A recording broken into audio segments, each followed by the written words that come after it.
Everyone, मैं मोनिका चौधरी स्वागत कर। आप जानते हैं कि यहाँ पर कंपटीशन की प्रिपरेशन कराई जा रही है और आज हम पढ़ने जा रहे हैं यूपी पुलिस कांस्टेबल के लिए। टॉपिक आ जाता है हमारा ऑप्टिकल मीन्स प्रकाशिकी। प्रकाशिकी है क्या, इसमें हम जानेंगे प्रकाश के बारे में, प्रकाश से रिलेटेड कि प्रकाश में किस तरह की घटनाएं होती है, क्या हमारा अपवर्तन होता है, क्या परावर्तन होता है, क्या ध्रुवन होता है, क्या विवर्तन होता है, ये सब जानेंगे आज की क्लास में। तो बने रहिए हमारे चैनल के साथ। सबसे पहले हमारा टॉपिक आता है प्रकाश। बच्चे क्या आएगा? प्रकाश।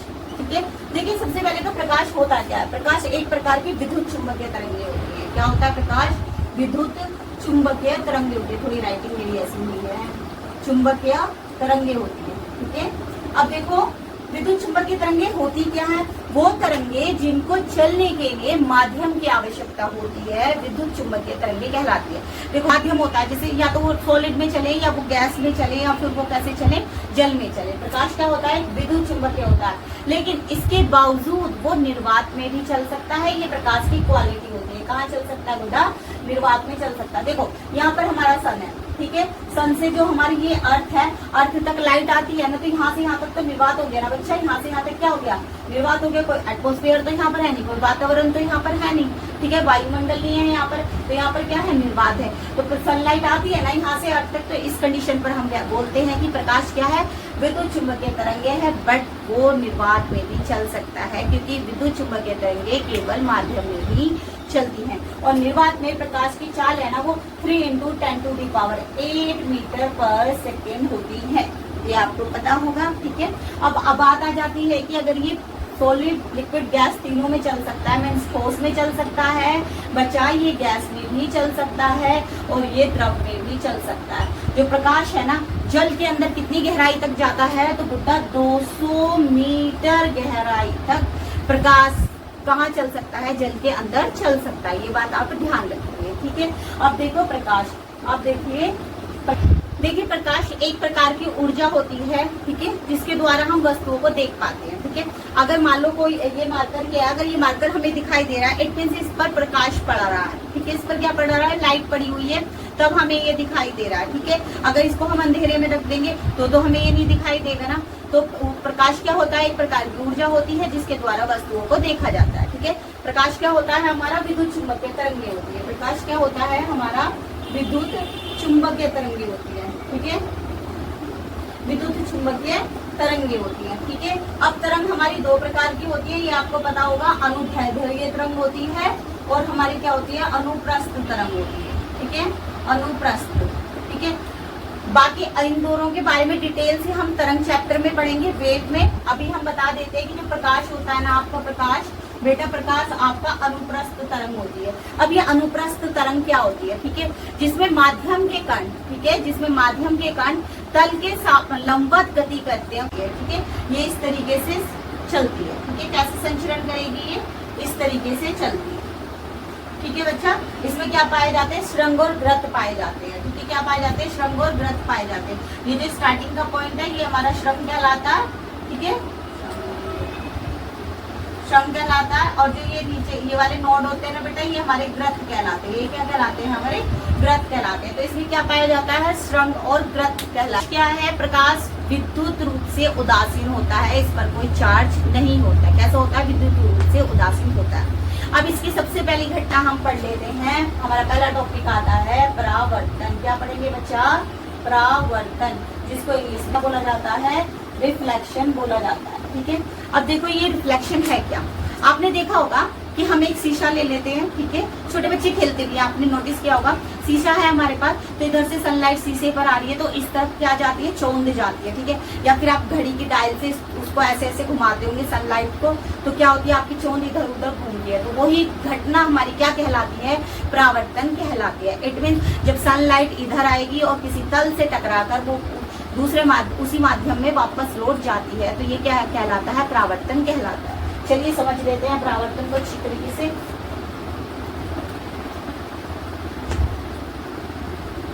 देखिए,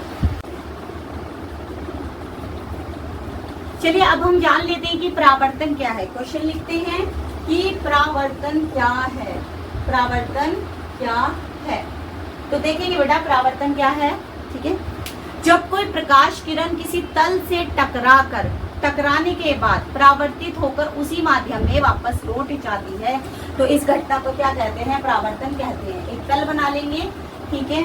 जब कोई प्रकाश किरण किसी तल से टकराकर, और तल कैसा होना चाहिए? चिकना होना चाहिए, खुदखुदड़ा नहीं होना चाहिए। जब कोई प्रकाश किरण किसी तल से टकराकर टकराने के पश्चात उसी माध्यम में वापस लौट जाती है, इधर से आ रही है और इधर को जा रही है, ठीक है, तो ये घटना क्या कहलाती है? प्रकाश का परावर्तन कहलाती है, ठीक है। इसमें एक क्वेश्चन हमसे पूछ लिया जाता है कि अभिलंब क्या होता है। तो देखो यहाँ पर एक काल्पनिक रेखा होती है, ठीक है, क्या होती है? एक काल्पनिक रेखा होती है जिसको क्या कहा जाता है? अभिलंब कहा जाता है। तो अभिलंब क्या हो गया? अभिलंब एक ऐसी काल्पनिक रेखा है जो हमारी आपतित किरण तथा परावर्तित किरण को अलग करती है, ठीक है। ये जो किरण हमारी आ रही है तल के पास, इसको आपतित किरण कहते हैं क्योंकि ये आ रही है, ठीक है गुड्डा। परावर्तित होने के बाद टकरा कर वापस उसी माध्यम में जा रही है, तो इस किरण को क्या कहा जाता है? परावर्तित किरण कहा जाता है। क्या कहा जाएगा? परावर्तित किरण कहा जाता है, ठीक है। समझ आ रहा है इतना आपको? ठीक है, हमने बता दिया परावर्तन क्या होता है, आपतित किरण क्या होती है, अपवर्तित किरण क्या होती है, अभिलंब क्या होता है। अब इसमें एक कंडीशन और आती है बेटा जी, जो हमारी आपतित किरण है वो अभिलंब से जितने एंगल का कोण बनाती है, इसको कहेंगे आपतन कोण। इसको क्या कहते हैं? आपतन कोण कहते हैं, जिसको रिप्रेजेंट करते हैं स्मॉल आई से, ठीक है। अभिलंब तथा परावर्तित किरण के बीच का जो कोण होता है, इसको परावर्तन कोण बोलते हैं। क्या बोलते हैं? परावर्तन कोण बोलते हैं, जिसको रिप्रेजेंट करते हैं बेटा स्मॉल आर से, ठीक है, समझ आ रहा है। और हमेशा ये एंगल आई जो है ना गुड्डू, हमारे एंगल आर के इक्वल होता है। यहीं पर हम समझ लेंगे कि परावर्तन के कौन से नियम होते हैं। क्वेश्चन आ जाता है, नियम आते हैं, मोस्ट इम्पोर्टेंट है, पूछ लिया जाता है। पहला नियम आता है पिताजी कि जो हमारी आपतित किरण है और हमारी परावर्तित किरण है और अभिलंब है, तीनों के तीनों एक ही तल में एक ही बिंदु पर स्थित होते हैं, ठीक है। दूसरी कंडीशन है, जो आपतन कोण है और जो परावर्तन कोण है, दोनों के दोनों बराबर होते हैं। तो sine i equals to sine r होता है। ये होते हैं हमारे परावर्तन के नियम, ठीक है। अब इसके ऊपर एक न्यूमेरिकल कर लेते हैं, ठीक है। चलिए देखो, आपको ऐसे देगा वो क्वेश्चन में, आपको बोलेगा यदि आपतन कोण, ठीक है, आपतन कोण बोल देगा या साइन आई एंगल आई बोल देगा, आपको बोल दिया कि 30 डिग्री है, तो परावर्तित कोण बताइए। तो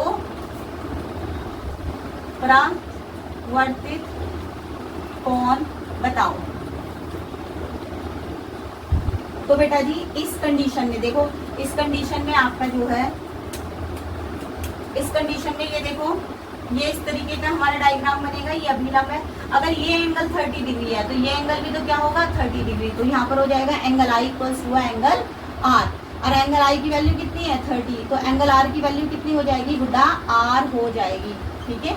इस तरीके से आप निकाल लेंगे। एक क्वेश्चन हमारा आता है, दोनों क्वेश्चन में डिफरेंस समझेंगे। एक क्वेश्चन आता है हमारा, यदि ठीक है, आपतित किरण व तल के बीच कोण, ठीक है, 60 हो तो परावर्तन कोण का मान बताइए। परावर्तन कोण का मान बताओ, ठीक है। इस तरीके से हमने अपने पास से कोई क्वेश्चन ले लिया, तो देखेंगे बच्चा, देखो इस तरह के क्वेश्चन में अब यहाँ पर 60 देख के ना 60 मत बता देना गुड्डा इसका आंसर। देखो आंसर चेंज हो जाएगा हमारा। यहाँ पर हमारा तल है, ये आपतित किरण है, ठीक है, और ये क्या है? हमारी परिवर्तित किरण है। कैसे पता चलेगा? एरो लगाएंगे। आपतित किरण है, इधर की तरफ एरो लगाएंगे, परावर्तित किरण है, इधर की तरफ एरो लगाएंगे। ये अभिलंब है गुड्डू। इसने कहा है कि आपतित किरण में तल के बीच का कोण 60 है। इट मीन्स ये और ये एंगल आपको क्या दे रखा है? 60 दे रखा है।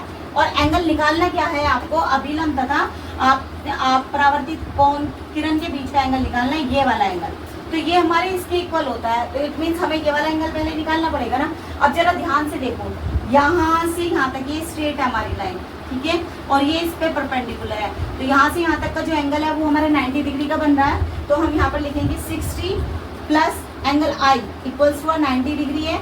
एंगल आई की वैल्यू निकालेंगे, angle i equals to 90 minus 60 हो जाएगा हमारे पास, ठीक है। ये आ जाएगा हमारे पास 30, तो एंगल आई कितना आ गया 30। अब आप इसको इक्वल रख सकते हैं। अब आप बोल सकते हैं कि angle i equals to angle r equals to कितना आ गया 30 डिग्री। तो ये आ गया आपका आंसर। इस तरीके के बस छोटे छोटे से क्वेश्चन आएंगे आपके, को ज्यादा टिपिकल क्वेश्चन नहीं आने वाले यूपी पुलिस कांस्टेबल के एग्जाम में बच्चा आपके, ठीक है। तो आपको ज्यादा न्यूमेरिकल से घबराने की जरूरत नहीं, बहुत छोटे छोटे से अगर आप हमारे चैनल के साथ बने रहते हैं तो इनकी प्रैक्टिस हम अच्छे से कराएंगे आपको, ठीक है।